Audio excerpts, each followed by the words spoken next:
The following production is brought to you by the Talkin' Buds Leaf Show.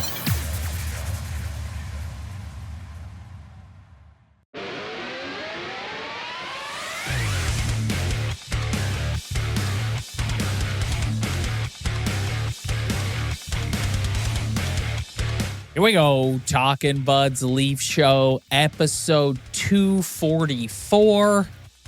We are back. 244. God, I stopped counting a long time ago. 220, 244. 244. Wow. I mean, we are in season 7 and we do a whole bunch, especially come playoff time. So they really do start to add up. Yeah. Wow. Yeah, it's a grind, ladies and gentlemen. Whether you like Ryan and I, dislike us, you got to respect our grind. And that's a hill that I will die on. Yeah, we are fourth liners. We sure are. And we battle every single person who has subscribed to our YouTube channel. We have grinded for every last one of those subs. And we appreciate you. Same to all of you. We drink Busch Lights. Yes. And Pabst Blue Ribbons. And, yeah, no, I was gonna say another premium beer, but that's not with what that doesn't go with what you're trying to sell. So I know what you're saying. Yes, for the sake of that, that's what we drink. We also got to shout out people who subscribe to the audio version. Appreciate you. Our audio numbers, specifically last year, went through the roof. Amazing.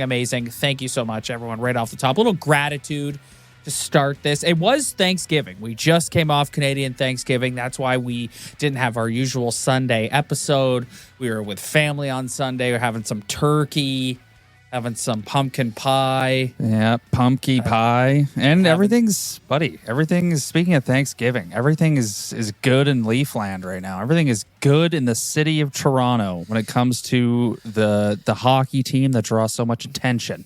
Well, that's where we're going to start because everything is great. You know, they pick up a big win in the home opener on Saturday night against Pittsburgh, a game. We're a couple days removed from that now, so we're not going to do a huge deep dive into that game. But just quickly, I thought they were not great in the first period and then really locked it in and were very good in the second and third. As you said, the vibes around them are really good right now. Everyone is like, wow, I really like this team's game. Yes, they've had moments through the 3 games where they've been kind of sus, but overall, you're like, I'm liking the Craig Berube Maple Leafs. This is really, really good. This is fun to watch. Yeah, I mean, they could be 3-0. I mean, they could have won that game in Montreal. I was in the minority. I thought they didn't actually play that great of a game that night. I thought they were just a little bit off, but first game of the season. But they could have easily won that game. They could be 3-0 right now. There's prepping for the show when there's so many positives. I hate to say it, is a lot more difficult because could you imagine if you were the Talkin' Buds Cowboys show right now? Your YouTube numbers would be off. And I hate how it's like that. It's not that's not. There's too much negativity. It sucks how it's like that, but it's true. It's just when things aren't going right, it's so much easier to hop on here and have a take and throw a spaz. And then when things are going well, you're kind of sitting, you're searching, well, I like this, I like that, I like this. But then a part of me is also like, well, it's the first week of the season. So let's, even though things are positive right now, let's not get too ahead of ourselves. Yeah. But having said that, let's get ahead of ourselves a bit. What have you liked about these Craig Berube Maple Leafs through the first 3 games? We talked about North-South on the last episode, and to me, that's been the biggest change and something I love. You're not bought into the North-South. I am the president of the North-South fan club. Yeah. But what is it? What is giving you this vibe, this really positive feeling after 3 games? Well, I think what's giving me the positive feeling is the fact that they're 2-1, and I think they've got out to a pretty good start. I do think it is a tad bit early to start really commenting on how Craig Berube's style of hockey has changed this team. I don't think they're really at that point yet. I just think when you look at their game through the first 3, it's just there's not a lot of negatives you could point to other than the power play. It's they're trying new things on the penalty kill. They have given up a power play goal in all 3 games so far. So even though people are praising the penalty kill, I would be careful with that because they have given up a power play goal in all 3 games. But it's seeing something different. It's putting Matthews out there. You see Knies out there. We talked about that at the start of the season, just trying new things. And that's one new thing. And seeing how Lane Lambert's a television show in himself on the bench, watching him how into it he is. So that's another thing. I think 5-on-5, they have been incredible. I think they haven't really given up too many opportunities. Like I think all 4 lines are moving. I trust all 4 lines. That 3C position kind of makes me nervous for later in the season, but 5-on-5, they've been great. And the goaltending's been great. All three games, those guys have played a great brand of hockey, but it's, I think the power play is the only thing you can really look at and be negative, but overall it's been positive all around. But what's going to be interesting for me is let's see what happens a couple weeks from now. There are certain things that I want to see them do over a long period of time before I start saying Craig Berube has really changed the culture of this hockey team. Well, you could also make the argument, too, that they've had a pretty light start schedule-wise. Like, the Devils are a good team, but they've had the Habs and then they've had the Penguins. And it's really going to pick up here. You look at the next few games. You got the LA Kings on Wednesday. You got the New York Rangers on Saturday. And you got the Tampa Bay Lightning the following Monday. So they're going to get put to the test here against some really quality opponents. Yeah. But just to tack on to that there, for me, it's just that they seem to have bought into the north-south philosophy of hard on the forecheck. We mentioned on our last episode the lack of D-to-D passing. I sort of like ranted about Kyle Dubas, Sheldon Keefe, Dipsy Doodle, pretty hockey. It seems like this coaching staff is trying to eradicate that and is way more straightforward. Get the puck on the net, go in, bang in the rebound, hard on the forecheck. The additions they've made on defense, what a world of difference that's made. Chris Tanev. When I watch Chris Tanev play hockey, it's like I'm not used to watching a guy be this good. Like we haven't had a solid defenseman like him. And when was the last guy they had that was as good as Chris Tanev on D? I think you asked me flashy. that the other night, and I honestly, I'm trying to think of somebody. Yeah, he's not flashy. Always in the right place. Always makes a good play. Oh, like when it's on his stick, it's out of the zone. It's really like he's somebody who, I said this last week, when the puck is on his stick, I'm at ease. I'm like, he's not going to do anything dumb here. Oliver Ekman-Larsson, they've added him. It looks like he's going to stick with the power play, PP1. We talked about that after the first game, quite honestly. Even Auston Matthews commented yesterday, I think it was, about how even he's surprised with the bite Oliver Ekman-Larsson has in his defensive game. I feel like these guys, so they've got 3 guys on the team right now who all played for the Florida Panthers last year. Oliver Ekman-Larsson, Steven Lorentz, and Anthony Stolarz. And I just feel the vibe. All 3 of these guys have a certain air about them and a certain confidence and a certain chip on their shoulder. Like you look at Oliver Ekman-Larsson, that guy was ran out of Vancouver. They ran him out of town. They were like, this guy's terrible. And I just feel like you go and you play for this current iteration of the Florida Panthers. You go down there and you play for them and you just learn how to play hockey with like an edge and a chip on your shoulder. And he's brought that here, especially in his defensive game. He just has a confidence about him. When he can get the puck on his stick and he can make a play. And that's it's just nice to have him back there as an option because it's really been standing out to me just how weak their D-cores were in the entire Kyle Dubas era. God, terrible. Dude, they have I was reading an article today and talking about how they haven't, who have they developed back there? No one. Morgan Rielly, that's it. Even look even further down the line. It's like even in the years that they were making the playoffs in the Sundin era, like you look at their D-core, they had a couple of good players, but they've never really had the D-core that's the ultimate strength of this team. They haven't developed anyone. They haven't developed shit back there.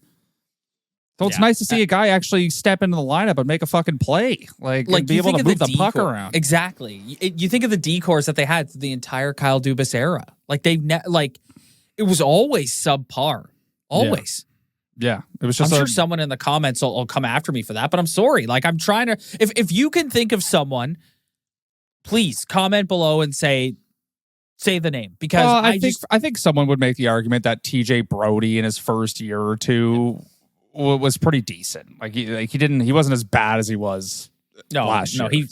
His fall off, his drop off was so intense. Jake Muzzin was okay when he first came here. I'm sure you'll get that one. Yeah, I don't know, but yeah, in terms of just, but again, they're all kind of the same dude, you know. Like they just, it's nice to have kind of a different flavor watching OEL. We'll see what happens throughout the season, because people were chirping that when they signed him. People hated that signing. Yeah, I don't know why. What do you think of him becoming a permanent fixture on the power play, the struggling power play that's still over on the season? I thought they were a little better on Saturday night. They were gaining the zone a little better and moving the puck around with a little more authority. But this is like a ground up sort of rebuild of this thing. And I just think I've said I've wanted Morgan Rielly off PP1 for a long time, just because it's not that he's not good. It's just he's not a shooting threat. No one takes him seriously as a threat to shoot the puck. And I think, as I mentioned earlier, you've got Ekman-Larsson coming in here with supreme confidence, having been on the power play for the Stanley Cup champion last year. It's just like, give this guy a look and let him run this thing. Well, I think the organization has wanted to replace him on the power play for a while now. Like, they've always tried somebody that they've had who would be a better option than him. Tyson Barrie, John Klingberg.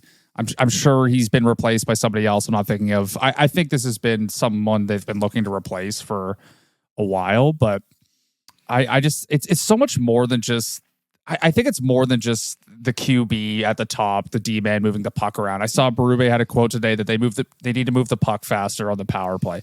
That is all they have to do. Like, I don't care. It'd be nice to have a shooting threat up there, but don't think it's totally necessary. I just think they need to move the puck faster. They're too busy on the perimeter looking for someone to pass to, but they're just wasting time. There's no one moving. There's no one creating lanes. It's like, move your feet, move the puck around.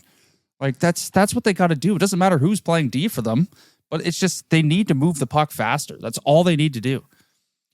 I feel like if they can get this unlocked, it'll add an element to their offense that they desperately need. It's so funny. It just goes to show you how mental it is. You've got so much skill out there at the same time, and they're just all in their own head, and you see them all in their own head. Yeah, it's funny. It's like, it's arguably on paper maybe the best unit in the league other than a top defenseman, and it's like all their brains just can't click. It's just they're not moving at a high level. They're not creating anything at a high level. It's kind of interesting. But again, they always kind of figure it out. They always end up with a good power play at the end of the year in the regular season. So I think it's another thing that you have to give time.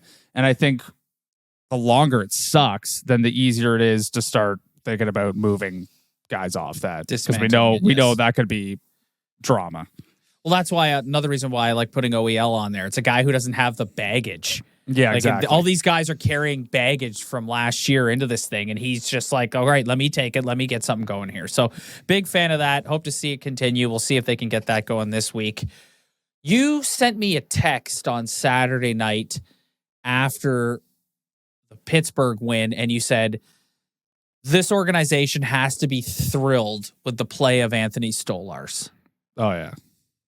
Absolutely. And the fan base. Oh, yeah. 940 save percentage through. Yeah, what else could you games. ask for? I mean, he really was. I mean, I don't know how you felt, but kind of in the back of your mind, I felt like I always thought it was going to be okay. Like, I didn't think this guy was going to come in here and suck. Like, I thought he was actually to come in here and provide something, but no one could imagine him playing this well this early. And if you did, then good for you, because I had, like, for the limited sample size he has being a starting goalie in the NHL, like, I wasn't expecting him to be this, I want to say, almost dominant through 2 starts. I think he's been absolutely fantastic. He's making the saves at the right time. He's making 10 Bell saves. He's just, I don't know. Like, I think if you're Brad Treliving, you're patting yourself on the back sitting up there watching that guy play net for you. Another guy who I think is benefiting coming from the Florida Panthers and whose confidence went to another level last year, even though he was in a backup role playing for the Florida Panthers. I just, like, he was a journeyman. He was a journeyman until he got there. And then he backed up Bobrovsky And he came in with a lot of upside, and everyone was like, this guy's pretty good. But it was always, it's Wall's net, and we got this guy just as an insurance policy. And you hit on it last episode. Like, he keeps playing like this. Like, there's no Joe Wall's coming back fighting for his job. I think it's already there. I would go as far to say it's already there. I know you don't like Ilya Samsonov slander, and this isn't meant to slam. I'm not trying to diss the guy here, but I just so appreciate a goalie who is calm, the 3 C's, calm, cool, and collected in the net. I think with just 2 years of watching Samsonov swim around and get caught out of position and just be generally hectic in the position, and you see a big guy like Stolarz come in here, so his stature is already... You just hit it on the head right there. If this guy was not 6'6", he would not be getting the grace that he got. I guarantee you. If he was 6'2", he would not be getting as much grace.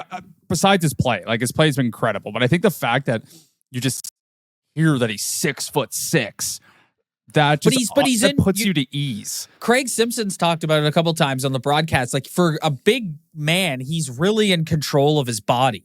And that's one thing I always appreciated about Freddie Anderson. Freddie Anderson had his faults in the playoffs, no doubt about it, but it was just the way he went about playing the position. Joe Wall has some of this too when he's healthy for 5 minutes. But it's... Yeah, I get that. I think that's the composure. That's a fair criticism. I think this permeates through the rest of the team. I think the rest of the team is longing for a guy like this because these guys, even though through 3 games, we've liked their defensive game, we've liked their structure, they made improvements on the blue line, all that stuff, they still get running around. And when you have a guy in the net who can just make the save and look calm and composed doing it, I think it permeates through the rest of the team without question. Yeah, I think that's a fair criticism of Samsonov. Sometimes that composure wasn't exactly felt throughout the lineup and through the television screen as well. Today's episode of the Talking Buds Leaf Show is brought to you by Game Time. Rob, the girlfriend and I just got a place right downtown. And since we've been down here, you know I've been to a couple Jays games. You know I've been to some concerts. And you know for a fact I'll be in the building for a couple Leaf games this season. And anytime I need to grab tickets to an event, I use Game Time. I recently used Game Time to grab some tickets for you and me to go see Creed at Scotiabank Arena in November. I'm getting warmed up. I'm getting excited. Home and now. All right. If you keep going, they won't want to do business with us anymore. All right. I digress. I'll save my Scott Stapp impression for another time. Yeah, it's probably a good idea.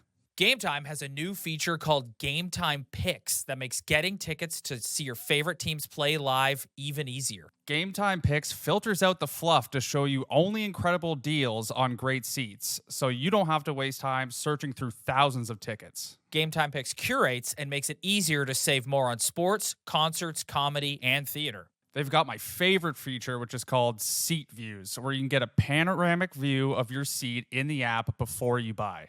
Take the guesswork out of buying tickets with Game Time Picks. Download the Game Time app, create an account, and use code THPN for $20 off your first purchase. Terms apply. Again, create an account and redeem code THPN for $20 off. Download Game Time today. What time is it? Game time. One of the things that you and I were on in training camp was, let's get Matthew Knies extended now because we believe that he's going to be a pillar of this team's future. Earlier today, Craig Berube was asked about Matthew Knies, and he said, quote, "He's a powerful guy, I'll tell you. He was excellent on Saturday. He's strong on pucks and plays the game the right way. The goals will come. It's hard to score as a young player in this league. I'm not saying he won't score early, but it will happen. We're using him in all situations. Penalty kill, power play, even in 6 versus 5. His game has a high ceiling, and he's very structured in his play." Sign this guy now, Brad, because he's only getting more expensive, and I love the way you put it. I think it was 2 episodes ago that, like, you're going to be, for your entire life, they've been looking for what is he, 6'5"? Been looking for a monster winger like this. I think he's like 6'2", but he's huge. He's a big man. He's a big man. Like, he's got some girth. Sign him. Sign this guy now. He's only going to get better. He's a pillar of this team's future. That's my term I'm sticking with when it comes to 6'3", Matthew Knies. 227. Yeah, so he's a big man. He's a horse. Yeah. And Craig Berube loves him. They're playing him in every situation. I forget who it was, but there was a hilarious play on Saturday night where the Penguins player went in to body check him, and he's just like he was running into a brick wall. Like, the kid's a brick shithouse. Yeah. Like sign him. Sign the guy. Yeah. And it's, again, said it in training camp, it's going to be interesting to see the Berube-isms. And maybe a guy like Matthew Knies having Craig Berube as his coach is like the perfect pairing for his style of game, because maybe he wouldn't have flourished under Sheldon Keefe as much as he might flourish under Craig Berube because of what Craig Berube values in a player. And I think just having a big dude, he continues to forecheck and lay bodies and kind of get involved physically. I think the sky's the limit for him in terms of being in the coach's good graces.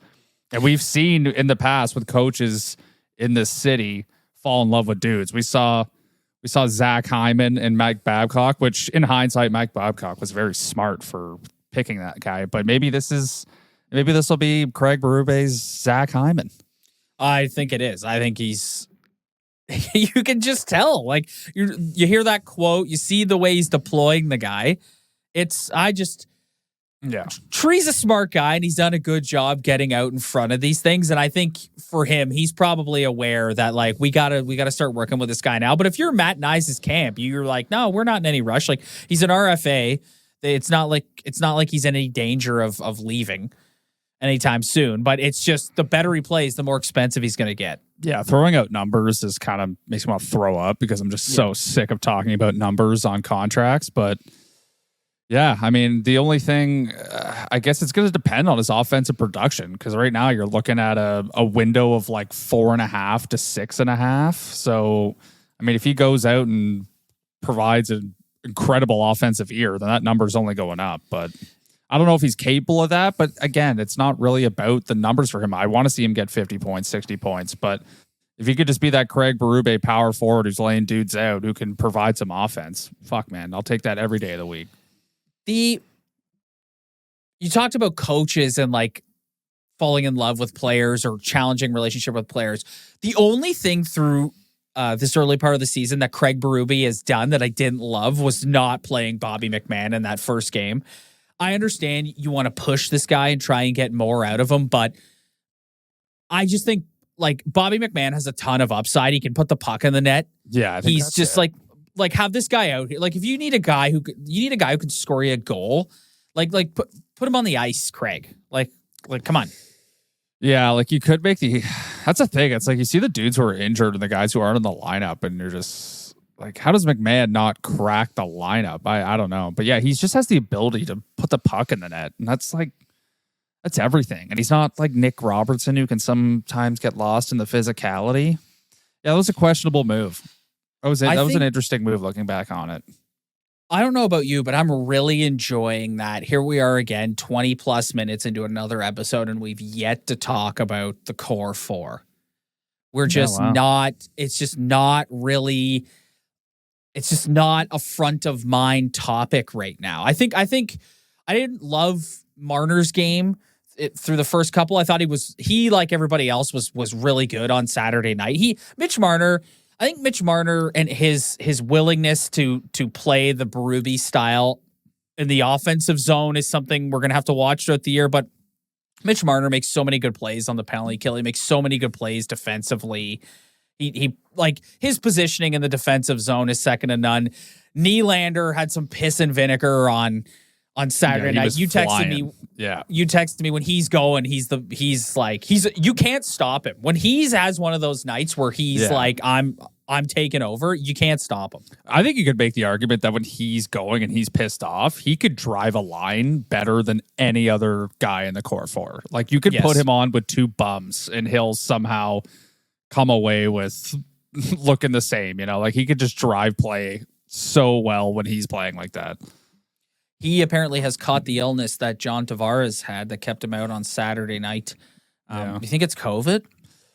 I don't know, but him and Max Domi look good together. I'll say that they did look good together. And Johnny, we didn't see him on Saturday night, but Johnny T, man, what do we say about Johnny T? Yeah, still elite down Still low. elite down low. Yeah, still get that chance to rip one home. You saw it against Jersey. Yeah, if he can Still get get a one chance below to rip the one. Yep, if he can get pot one it. below the hash marks, he can rip it home, man. He can rip it home. Yeah. I am enjoying it. So I've been thinking a lot about the Leafs as a franchise and like some of these other big franchises like the Dallas Cowboys and how they're just such like meccas for the media and like there's always narratives people are creating about the team and like even when things are going well, there's talking points because they're just always like at the forefront of discussion. And one of the things I've heard talked about in the last couple of days is Auston Matthews through 3 games has no points. And Ryan, I don't think there's anything that I could care less about than that. Like I am not worried about that whatsoever. I think it's a non-story that is driven by media to just have something to talk about. I think Auston Matthews has been great in all 3 games. I think he's really, really, really taking his new role as captain of the team seriously. I think his positioning in his own zone has been fantastic. I think he's had tons of looks around the net. It just hasn't really gone in for him. Yeah. If Auston Matthews has a 50-goal year, I'm not going to see that as some sort of failure. If he's going to play the way, or not failure, some sort of disappointing season. If he's going to play the way he's played through these 3 games and be a leader and be a 200-foot center and be out there against the other team's best guy every night and still play this way, that's damn good enough for me. Yeah, he's still leading the team in shots. I don't have the shot attempts in front of me, but I'm sure he's leading them in shot attempts. I think it would be a bigger issue if they were 0-3. I will say that. The fact that they're 2-1 and they've played pretty well other than the power play, I'd say it would probably be a bigger issue. But I mean, I said it the other episode. He will never score more than 65 goals again in his career. That's a hot take coming from me. But you always hear about McDavid. If McDavid got 0 points and they won the Stanley Cup, he wouldn't care. So as long as this team's winning, this guy's matching up against other teams' best lines, and he's still getting his attempts. They're going to go in eventually. Then there's nothing to complain about. There really isn't. 100%. Another thing people are complaining about, Ryan, and every episode I always have something I want to get off my chest, and I something I want to rant about. Lots of discussion about the atmosphere in Scotiabank Arena on Saturday night and how dead the crowd was during the player intros. And at first when I was watching it, they were dead. It was a dead atmosphere. At first when I was watching it, I was like, maybe it's just not translating through TV, but then you see people commenting, no, we're here, it's dead, whatever. I'm getting really tired of whether it's media members or people involved with the team chastising fans for this and talking about, you need to pick it up. You need to pick it up. Guys, it's a corporate environment. It always has been a corporate environment. It always will be a corporate environment. You look at the videos and the pictures of all the renos they've done. They've just made it even more high-end and even more corporate and even more expensive. So if you want to get mad at someone, get mad at the team and ownership for pricing the tickets the way they price them and making that environment the way it is. That is who's to blame. The real fans who are going to be in there making all the noise can't afford to go to the game, so that's why it's so quiet, because that's the vibe they're going for. Can we leave the fans alone? Like, stop chastising the fans. Trust me. If there were people who wanted to stand up and scream that could afford tickets to be in there, they would be in there, but they can't afford them. So get off the fans' ass. It's ridiculous. Don't you think it's funny how they had the most under-the-radar renovation of all time? Where they did it. You look at the other franchise in the city where it's like that's all they've done for 2 years. That was what you hear about it 24/7 shoved down our throats, which I really like what they did. But it's just funny how you're like, oh, Scotiabank got a huge reno. And I'm like, what? I didn't even know that. Yeah. Well, I mean, you can see the pictures of it online, and it looks very nice. It looks incredible, but it's just more. It's even more corporate. It's even more expensive. It sucks how that building is like that. I understand why people want it to be louder. It sucks that it's not like that, but it's just kind of the way it is. It's just not. It's the corporate environment. It's even think about yourself. Even when I go to a Leaf game, am I going to be the guy standing up hooting and hollering? No, I sit there and I drink my beer. I stand up for a goal. Yeah. That's not the vibe, I look at man. myself. Yeah, I sit in my seat, I drink my beer, and I stand up for a goal. That's really about it. You might do the odd "Go Leafs Go" chant, but when are you ever getting up and just making noise? You and I have been in there. Noise. we've been in the building for a playoff game, and that environment is different because it's the playoffs. But I'm sorry, like the regular season, like on any given night on the regular season, it's a corporate environment in there. So my issue is people going after fans and complaining about, well, fans need to do better. It's like, no, ownership needs to do better because they're pricing the fans who are going to be like that out of the building. Yeah. Like, that's just the vibe. And it's also kind of a smarky fan base, too. Like, it's just, like, who's just, like, bleeding blue and white no matter what. Like, everyone's got an opinion about what they need to do, what they have to do, the lack of success. Like, everyone's in there thinking they're the smartest hockey fan in the building. I think it's also just, like, a bit of a different culture where, like, you look at, I don't know, like the Pittsburgh Steelers, they just have terrible towels going everywhere, and they're just bleed for the Steelers no matter what. This fan base isn't like that. It's kind of a smarky fan base. Yeah. All right, buddy. I mean, you look around the NHL and it's kind of a weird start for some teams. Like, everyone's talking about the Oilers being 0-3. The Oilers, man, put yourself in the shoes of the Edmonton Oilers. Okay? Like, it's basically the same team that they've brought back from last year. It wasn't that long ago that you think about when you're playing a video game, an old school video game. I know they're not really like this anymore, but take yourself back to playing an old school video game where you make it to the final boss and then you die. And then you have to start all over again and make your way all the way back. That's where the Edmonton Oilers are right now. They literally, it wasn't that long ago. It was the end of June that they had watched the Amazon Prime. Heartbreaking defeat. And now they got to come back. They got to go through training camp. They got to play these teams. So I am not terribly surprised that the Edmonton Oilers are starting the season looking like they're in a bit of a funk. Yeah, but the Florida Panthers did the exact same thing the year before, and they showed up and won the fucking division. It didn't look like shit at all during the season. So. That's true. That is a valid point. I mean, maybe a Panthers fan maybe they did start the season badly last year. I don't really remember that, but I get it, but also, like, get over it. It's time to win. Like, it seems like the Florida Panthers, when they lost that Stanley Cup, it was like, we are on an absolute mission to win the Stanley Cup and nothing's going to stop us. Even though they won the division late, there's kind of never a doubt. It's like with Edmonton, it's like, hey, I get it. It was heartbreaking. It sucks, but like, buck up. Like, it's time to buck up, boys. I'm not worried. But again, you look at the starts everywhere around the league. It's the NHL. Like, being 0-3 right now really means nothing. Exactly. If you're like a good team. Like, maybe if you're the San Jose Sharks and you're 0-3 with no points, it's like, okay, we're kind of screwed here. But like Colorado, you think Colorado's not going to make the playoffs? They're 0-3. Edmonton 0-3. Like, they're going to be fine. And you don't think the 3-0 Calgary Flames are going to make the playoffs? Well, you never know. Maybe they're a surprise team, but no, probably not. But what about the 3-1 Utah HC? Yeah, well, that's kind of, they're playing with kind of like house money. You know? It's kind of like when Vegas. It's kind of like Vegas' first year in the league.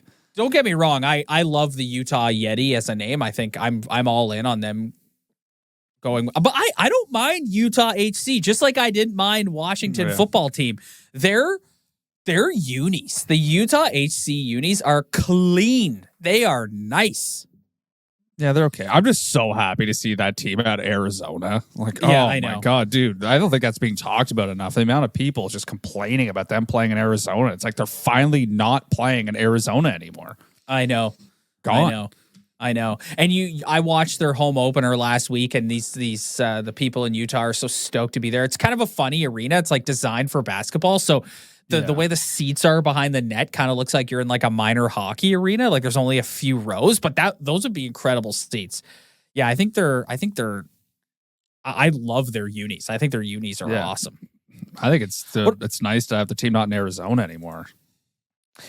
As I mentioned earlier, this week we'll be back on Sunday. Before then, the Leafs have the LA Kings visiting Scotiabank Arena on Wednesday, and then the New York Rangers visiting on Saturday. Two pretty tough games. Going to get put to the test here against two good teams. Yeah. I the think Rangers one in particular. Here's what I'll say. Like, in terms of feeling better about Craig Berube hockey, they've done it their last 2 games. They had a lead in the 3rd period and they didn't puke on themselves and go to overtime and only get a point and give another team a chance. They shut it down and got a regulation victory. To me, that is the number one thing they can do this season for me to like feel better about their game going into April. Because that's something we've been watching them do for as long as we've been doing this podcast, no matter who's been the coach or the GM or what bottom 6 they've had or what decor they've had. It's always been kind of the same old Leafs. You can start to change that a little bit. Like, obviously, you're not going to win every hockey game. They can go out, they're not going to play a great hockey game, but like, if they have a lead going into the 3rd period, if more games than not, they can just like shut that down and not even go to that extra time. That's when I'll start being like, okay, Craig Berube hockey is really taking over. Yeah, 100%. We're going to get a chance to watch more Craig Berube hockey twice this week. As I said earlier, we will be back on our usual time this coming Sunday. So hit that like and subscribe button below. Make sure you join us then. Spread the word. Tell your friends. We really appreciate it. Make sure you follow us on the socials. Links to those are in the description below. Same thing if you're listening to the audio version. Like, subscribe, review, all that stuff. We really, really appreciate it. We'll see you guys on Sunday.